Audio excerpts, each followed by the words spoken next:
It's still just setting up. No problem. Okay. Maria, thank you so much for being on here today. It is such a pleasure to have you speak. So for those of you who don't know Maria, I first met Maria, I think about 8 years ago in Taiwan, where we were both living at the time. She's now doing some things that are completely different from then. It's such a small world, a global village. She's now a thought leader. She's an international author. She's a motivational speaker, and she's a business coach. And her speciality is mentoring misfits and misunderstood geniuses. Now, I can laugh about that, but I have a son on the gifted spectrum, and they do often say, you know, runs in families, and there's a lot of things that go with that. So she focuses on female entrepreneurs who may not fit in. So she empowers women across the globe to create success tailored to their lifestyles. So Maria, thank you and welcome. It's an honor to have you on here.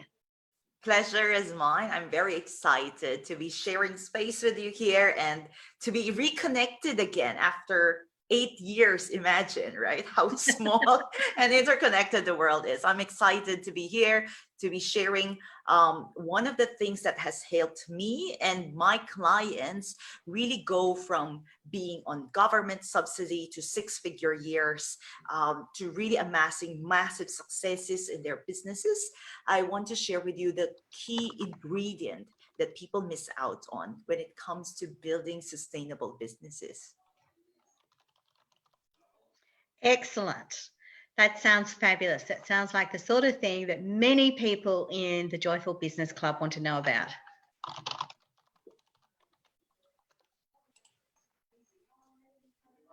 So are you there, Maria? Yes, I am. Can I share screen? Let me just see. I should be able to. I've enabled it. Okay, can you see my screen? Yes, I can see your screen. All right, so for those of you watching, we'll keep the Q&A at the end. So, but feel free to just keep typing the questions. I think Serena is going to moderate this, and then we'll just bounce off the questions later. So here are where you can find me on social media. I am very active on both Facebook and Instagram, specifically Instagram, because that I consider my second home.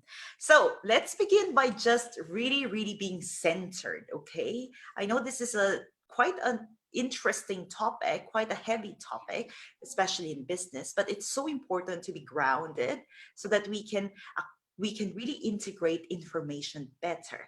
So let's take a deep breath and just ask ourselves today, how have you been? Have you been feeling very good, or are you running around and trying to juggle so many things, right? As I think when you're at the beginning stages of your business, between 1 to 5 years, there's a lot of like juggling and trying to wear so many hats. Have you been excited for this, or do you need a reset, which is quite normal in business, and we have to give ourselves that. So take a moment, just comment your numbers, and we want to see, and I want to keep you supported. I will come back at the end of my presentation to also reply to everybody. All right. And the second question that I really want to ask you before we go into entrepreneurship, what is your current biggest struggle with it? Is it one, you don't know where to start? Maybe you have an idea and you're overwhelmed by the number of ideas you have. On average, like a lot of scientists have already agreed with this, we have about 70,000 thoughts in one day. So just imagine if 70% of that 70,000 is about your business. Imagine the number of ideas you have. Or is it about doing everything, but nothing significant is done? Meaning you've been on social media, you're going live every day, and you're still not seeing the results that you want. Or it's about monetizing sustainably. Do you have like one-hit wonders, or do you have, that feast and famine cycle where one day you have so much money coming in or so much clients and momentum, and the next day you feel as though crickets, nobody hears you, nobody feels you, nobody sees you. So type your answers, because these are the things that you have to also be very aware of and honest with yourself, so that it's easier for you and us. And while you watch this, address and apply the CEO mindset in. So just a brief, I know Serena did a very wonderful presentation about sharing who I am. I am actually the business coach for Misfits. That's my unofficial title, because I specialize in helping misfits, or people who are non-conformists, people who just want to create something different in this world. Maybe like doing sales in a different way, being a sales coach in a different way. Or let's say if you are a wellness entrepreneur, but you want to do something that's a little bit different from the market. So I specialize in helping misfits, non-conformists, really create sustainability around their idea, because your idea is what we need in this world today. We are tired. The world is fed up of the same old thing. But if you do not understand, or if you don't acknowledge your difference, or you don't know how to articulate that difference and amplify that difference, you might be again lost in, what should I do? Why is nobody hearing me? How can I communicate with my audience? Is there an audience? Is there a market? So this is my specialization. All right. And I have been featured, and I've guest posted in several big media in the US specifically. Oh, and also in the Philippines. Driven Today is a Filipino-based podcast, and Driven Today actually ranked #3 in UAE. So that's really a great feat for him. Recently, my latest feature is with the Chris Do. The Chris Do is a very big influencer on Instagram marketing, business marketing, and he has about 500,000 followers. I just guest posted in his feed. I was very honored to be selected among the many applicants. So in that guest post, I talked about the 3 key successful business ingredients. So here, when you think of starting a business, what is the first thought you think? Is it how much capital I have? Or what's my vision? And this is so important, because this is the biggest gap people have. Not many people are trained to think like business people. We're trained to follow, right? Like humans, we are trained to follow a certain path. We're given this checklist of the things that we need to do to be accepted, to be loved, to be seen, to be valued. We're not really taught to think outside the box. Even today, with society, with education telling you it's okay to be, or promoting creativity, but there is always that limit in creativity. There is always that limit of being different. You can be different, but not too different. You can be opinionated, but not too opinionated, right? So there is always that kind of ingrained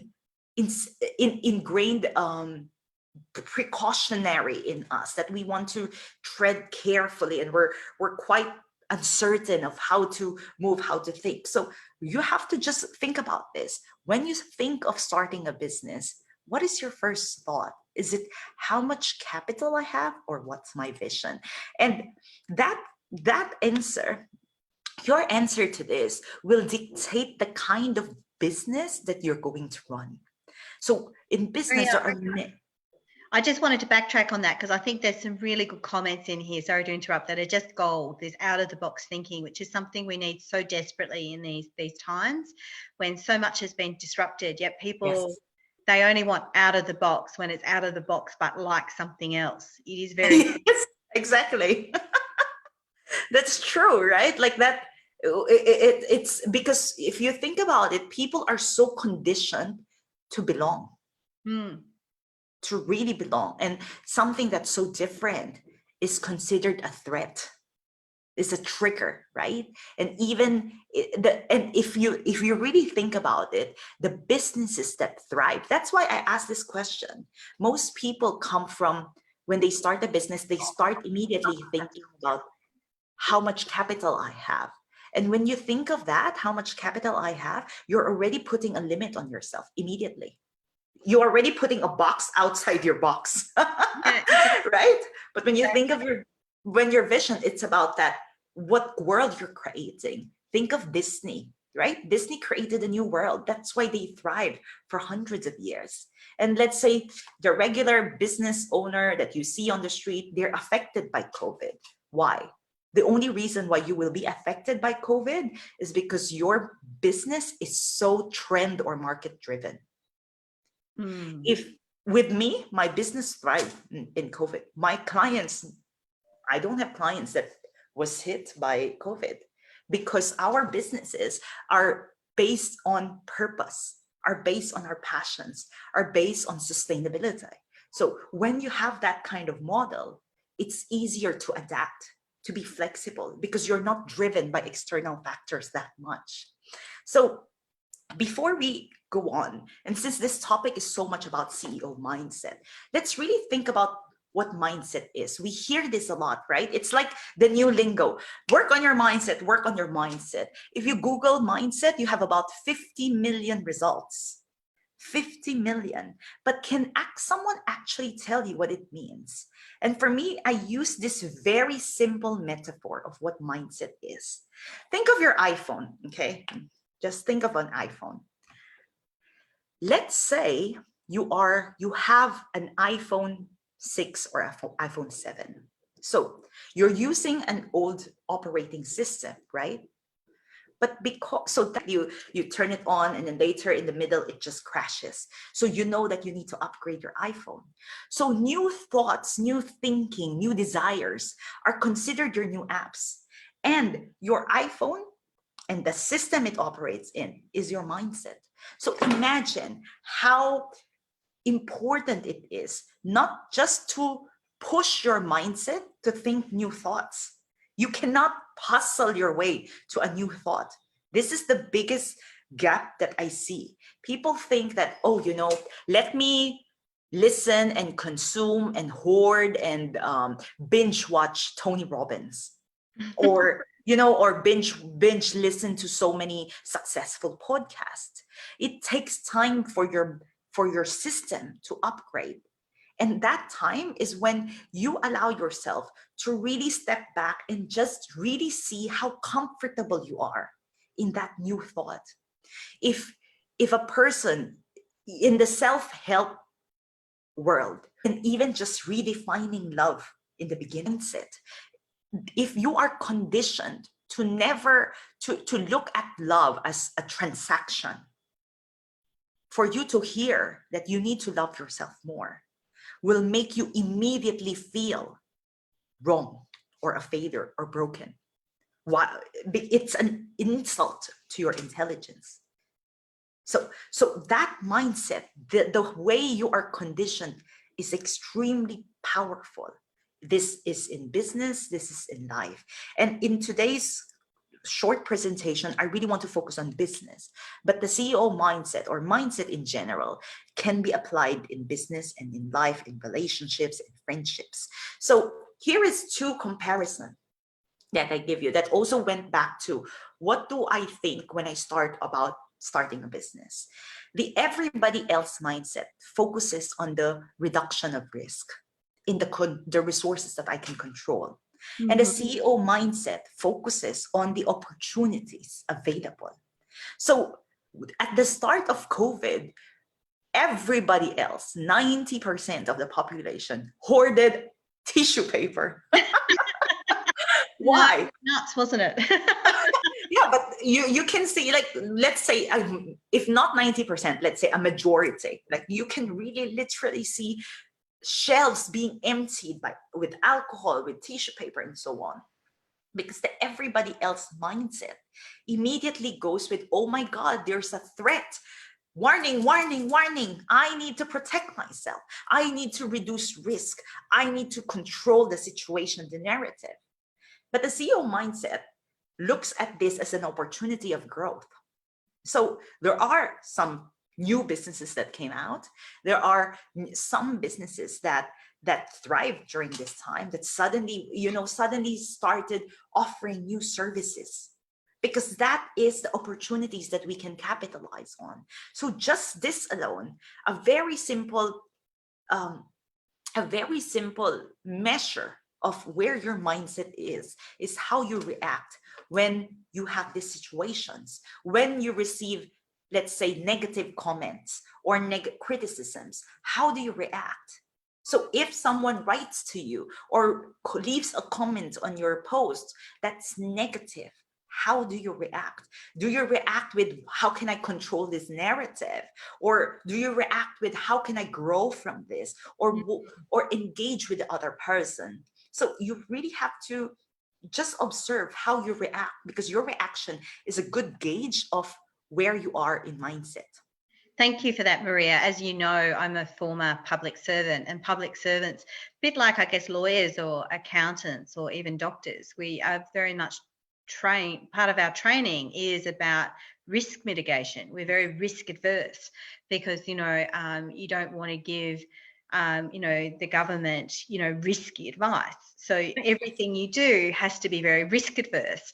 I used to get in trouble for sexing up my verbs when I was writing, like, because, I'm a writer, so I'd want to make things sound really exciting. And it's like, no, everything has to be very vanilla. Yes. It has to be, you can't write in any way that will potentially indicate a bias towards something. It has to be very vanilla. So it is quite a shift for me, moving into my own business. I tend not to say small business. I caught myself then procurement, but it's not always going to be. But in my business, to think about, not having those same delimiters on myself. And, it is very difficult. I think, as you said, during COVID, a lot of people are becoming very risk adverse. But some businesses have done incredibly well in these last couple of months. They're probably not talking about it because they are concerned about the people who are not doing well. But like some restaurants, for instance, the ones who have pivoted to takeaway, are probably doing better than they ever have before because there's a real need for takeaway food. They just don't always talk about it. And that not talking about it, that's how we always hear bad news. Yeah. It's often that we hear the good news. So I think that's why people get this belief, again, this mindset, right? Like, because that's what you see. That's the apps that you see. That's the apps that go on the top of top popular apps, right? So again, I'm using this metaphor cohesively so people can understand how you process information. It's like your iPhone. If you go to iPhone, most popular apps, it's the same. It's the most popular beliefs. It doesn't mean that it's always true. And if you think about entrepreneurship, I love this definition here on the right. This is a definition of considered the godfather of entrepreneurship studies in Harvard. Entrepreneurship is the pursuit of opportunity. And the most important point here is this: without regard to resources currently controlled. Again, it goes back to the question earlier. What is the first thing that comes to your mind when you think about opening a business? How much capital I have, or what's my vision? If you think about Disney, just think about the Wright brothers. The first time, I'm sure, when they started selling the idea of airplanes during a time when people maybe didn't even own cars, they would be laughed out crazy, because at that time the resources at that time did not promote flying, right? Like, you're crazy, right, for doing this. But that is vision. That is entrepreneurship. If you look at the left, I love the Chinese word for entrepreneurship. It's called 创业. Okay. And if you really, and I know, like, Serena, you speak Chinese. So yeah, 创业. Yeah. Creativity. Exactly. But no, 创意 is creativity. But the 创 still has that creativity. Exactly. So 创 is create. It's creating. It's making. And yeah, it's industry. It's creating a new industry. It's not, you can be part of a certain industry, but if you really want to make a significant difference and an impact or leave a legacy, it is for you to create a legacy, a new world, a new industry, a new message, a new vision for other people, for people to invite into your world. Because it doesn't mean that what's already existing, that you cannot make something a little bit similar yet different. Because if Zoom thought, hey, there's Skype, we don't have Zoom today, right? But Zoom created Zoom. we have Zoom today. Zoom was one of the companies that thrived during COVID. And that's a great example, because it wasn't too long ago that Skype was considered to be incredibly innovative. And I Exactly. used to record my podcast via Skype, and I had an issue. This is where I couldn't meet in face to face, which was a real issue increasingly during COVID. And plus, I have a number of international and national guests. But what I was finding is that so many people were saying to me, "Oh, I don't think I can remember my login to Skype. Oh, I don't have it on my phone anymore. Oh, I can't remember how to use it. Can we just Zoom instead?" So therefore, I bought a Zoom membership, and now we just Zoom. And I was just really amazed at how quickly something that had been so innovative 10 years ago is now old. Exactly, right? But that's the thing, right? Skype created, maybe Skype set the precedent for Zoom to come out. So to some extent, Skype created this ecosystem that supported other apps like Zoom to come out, because it's not just Zoom, right? We have messenger rooms right now for Facebook. There's iMessages right now. So there's a lot of things. There's a lot of changes that's happening. So think of it that way. When we create something, we create a new world. We are actually creating ecosystem. That is entrepreneurship, right? It is, again, going into the pursuit of opportunity without regard to resources that are currently controlled. So those concepts need to really be at the forefront of your business muscles. I call it muscle, because we need to practice that on a day, your mindset, when you're thinking and you're looking at your business. Because even if you're totally new, it doesn't mean that you won't make money. I think that's what people, you're torn between wanting to make money and wanting to make a difference, right? Especially if you don't have another source of income, especially if you've banked everything on the new venture. But I will tell you, there's always a way to monetize. It's just a matter of strategy, a matter of understanding where you want to go and how you want to get there. People either get the big picture piece or the current picture piece and not bridge the gap. But we need both to succeed, to thrive. That is the power of strategic planning. That is very powerful. Strategic planning is so important. And I'm a Napoleon Hill advocate, so don't wait for a plan. But that doesn't mean don't have a plan. You have a broad strategic objective, and then, as you are working it through, you refine the plan and you. Yes. But if you go in without any plan at all, that's crazy. But you don't wait for the plan to be perfect either. Yeah, one great maybe benchmark for people, entrepreneurship, like IT, like anything, is 70% perfect. That's ideal. If you have a higher like risk tolerance, then you can lower the number, but just focus on 70% perfect, 100% progress. Because if Apple can roll out software and operating system with numbers of bugs, you can afford to. Right? Like Apple, it's very normal to receive a message to say, "Oh, we fixed the bug." But they've already asked us to update, right? Right? Again, because that is how business is run. It is about progress. It is about 70% perfect. You cannot be 100% perfect, because the moment you become perfect, it's not new anymore.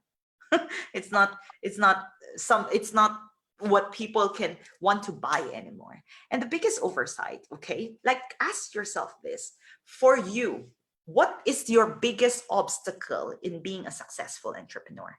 Is it the lack of funds? Is it the lack of support? Is it not enough ability, lack of capability, or lack of focus? So I'd be very interested in what people say. Like, Serena, can you see like people commenting on this? So on the earlier question about capital rather than vision, myself and Yvette both said a 2. So we both, we're definitely in the vision over the capital. We've just had another comment that's come in from April Mack, who said, so true, Maria. I couldn't agree more about being imperfect.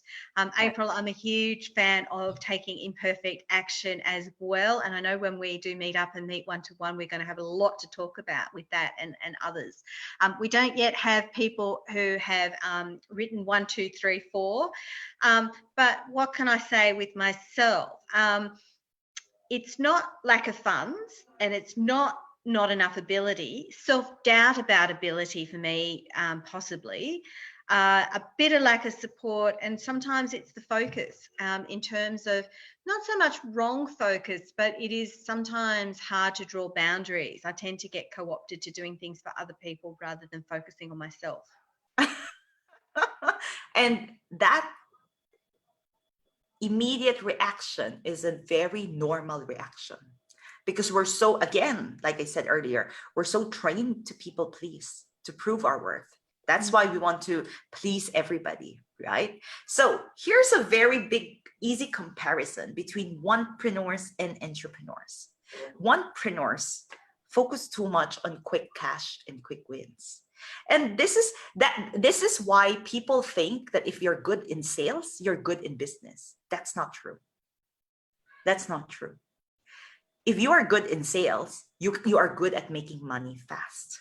But the downside of that is you also burn out very, very fast.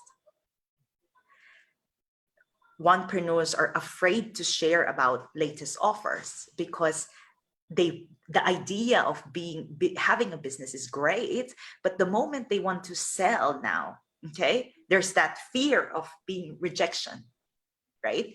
They suffer from comparisonitis and imposter syndrome because they always want to say, but I'm not good enough. There's that fear of worth.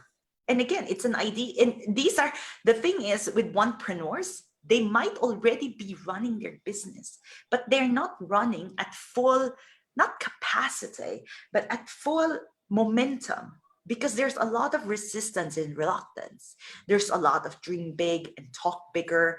There's a lot of, this one is the worst, obsessing about the why. Obsessing about the why. See, now this, I'm really interested in this because I've always been told how important your why is. Get your why right. So forth and so forth and so forth. But now you're talking about how obsessing over it can be problematic. I think that belief of the why, okay, it helps for some people. It's not all. Because what happens with why, you focus too much on discussion. There's a lot of discussion and no action. There's a lot of, but this is what, there's a lot of those things. And what people don't realize in entrepreneurship, in business, we have one focus. What is the word I'm going to create? Why do I want to create it? Sometimes it can come back to as simple as, this is what feels right for me right now. Because when you keep obsessing on the why, you're going to miss out on what's already here. Sometimes our whys get clearer to us the more we do and engage with ourselves and what we do. Like for you, Serena, you started writing, right? Like your Taiwan seafood blog.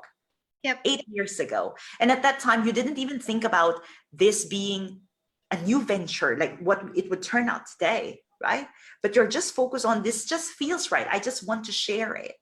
And that starts that momentum. That starts that synergy. And then because you're so engaged in it, it allowed you to, I can do this as a career. I can have this as my business. Just so to fill people in, Taiwan Shifu means Taiwan, daughter-in-law of Taiwan. So my ex-husband is Taiwanese. My name used to be Serena Huang. And when I lived in Taiwan with a Taiwanese husband, my life was very different. And so I used to write reviews about restaurants and food, but I also wrote a lot about culture and what things look like as a white Caucasian woman married to an Asian man with Eurasian kids. And of course, my life is very different now because now I'm back to Serena Bird and I'm raising my kids in Australia, but Taiwanese culture is something that will always be important to me. We have a comment from April Mack. So she had selected 4 previously. So she said 4 was a problem before now. And she's also said, I agree the why is important, but action, imperfect action is the main game. The why is useful to have in the background as the fuel. Yes, I agree. Because the what is the direction. The why is the fuel, but that's the problem with so much focus on the why. People want to get inspired on a daily basis. People want to jump out of the bed every day. That's not life. That's not business. We have cycles. There are moments when it's dull. There's moments when it's high. But again, with strategic planning, you can easily mitigate that. People think I don't sleep or I don't rest because I'm always online. But a lot of the things are scheduled. Most of my content is prepared 1 month ahead. So I don't feel the pressure to always be online for the business to run. There's a lot of automation in place, a lot of sustainability in place that kept me really thriving during COVID. Again, because I don't focus too much on the why, but on the what and the mini whats that would propel to that big what. And of course, love discussion and talking things out. Again, there's nothing wrong with having one piece. It's too much of it. And of course, shortchanging themselves and love to give discounts, right? Like that's why people think salespeople are the best business people. But the problem with salespeople, they get high on sales. And most of them sell not at cost. Some people don't even make that much because it's just the few, they're fueled by, I have a sale. Yeah. And they didn't think about how much discount they've already given or how much more things they've already given to get that one sale. So there is this onepreneur, this is not sustainable. Okay, wherever piece of this, if you look at real entrepreneurs, if you think of a direction, a vision, a new world, you know where you're headed. So if you know where you're headed, you don't need to rush towards that. There is no need for you to rush. You can pace yourself. You can honor your own timing, your own energy, your own style. You can pace yourself as you build your world. You know to say no and you know when to say yes. Right? Entrepreneurs love sharing about their offers because they look at it as an invitation. When people struggle with sales, I always tell them, you don't need to think of sales as convincing people. We're not convincing people. We are only inviting people to engage with us further, right? Because I can give a lot of free content, but what can that do? That just gives an inspiration. If a person works with me, works with you, imagine the impact, the change, the transformation. The other person walks away, right? It's like that person, if I am just having a big party in my house, don't I want people to celebrate with me? If what we are selling is something that brings us joy, is something that's good, we should not be ashamed to talk about it. Because think of everybody as your friend and you have a beautiful product or a great lipstick and you just thought of the person. Don't you want your friends to use good products? Don't you want others to consume good information or good classes and lectures? So think of that as just an invitation. Entrepreneurs are very aware of who they are and they aren't afraid to seek their support. I believe in hiring up. I have 4 people in my core team, 2 in the Philippines, 2 in the US. Then we've also hired a lot of other external experts for several things that we need in our business. So I'm not afraid to hire support.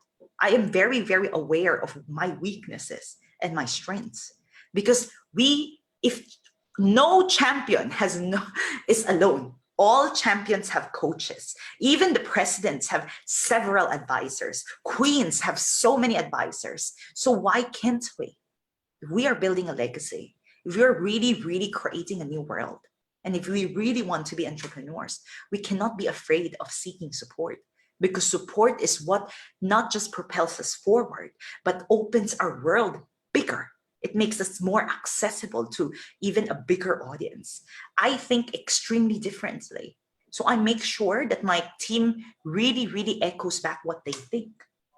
The way I think and I respond to things is so different from my team. And it's very normal for me. If when we hire experts, usually I need someone from my team to listen in, because the way I would react is very different from how someone in my team would. Serena? No, I just wanted to thank you very much and say that Rachel Smith has got a comment and saying that's a great way to think about things. And due to time, we might see if there's some further questions before and some further insights from you as we wrap up. But gee, this has been so inspiring.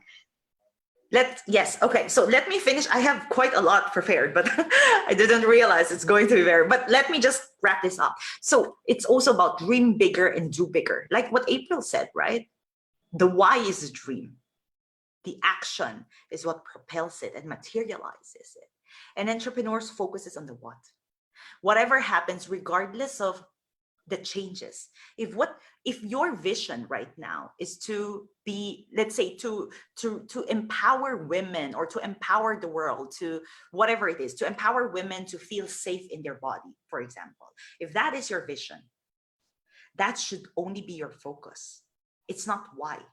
If your focus is the what, you will do everything possible to achieve that. If your focus is why, everything is based on the trend, how, why is so multi-layered. So there are a lot of pieces that move around it. And the most important thing is this: entrepreneurs know and understand that not everyone is their client.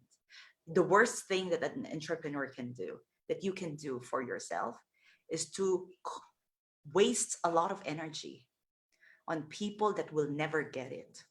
Your job is not to convince anybody.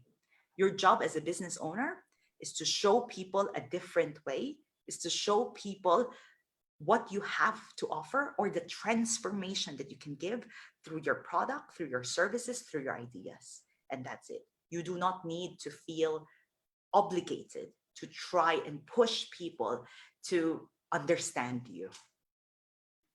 I think that's a very valid point. I was approached by a young guy in his 20s who also with me to get more female older readers. And I was like, but why? Like, you're a young guy in your 20s. Like, why not just be authentic to who your readership is? Because your whole approach is going to be very different for women who are mothers who are looking to save and invest. It's, like young guys starting out with their careers in their 20s. They talk, they invest, they socialize in a completely different way. Like, if the message is not going to be nearly as relevant, some people will follow, but why not? Not everyone else. And I was like, well, why not just specialize on having your voice to people of your demographic? Because you're doing well at that. Don't worry about the rest. And that's why I focus a lot on serving misfits, because I get them. I am a misfit. I know how misfits think, and I know what drives a misfit as well. Lovely. Thank you so much, Maria. There's so much incredible content in there that's just so inspiring. I know you have prepared a lot of content, and we have had such a lovely chat about creativity and entrepreneurship and imposter syndrome and a range of other things. So thank you. I actually have a gift for your group. And let's hear about your gift too. So this is just a simple guide, a step-by-step guide to integrate the CEO mindset into your life now. So you can download this maria-tan.com/joyful business club. So I created something so easy for people to remember. Excellent. Thank you so much. I will look forward to checking that out, and I'm sure a lot of the readers will too. I'm sure everyone will join me in thanking you very much. And it's just been such an honor to have you Zoom in from the Philippines to share your wisdom via this Facebook Live. Thank you so much.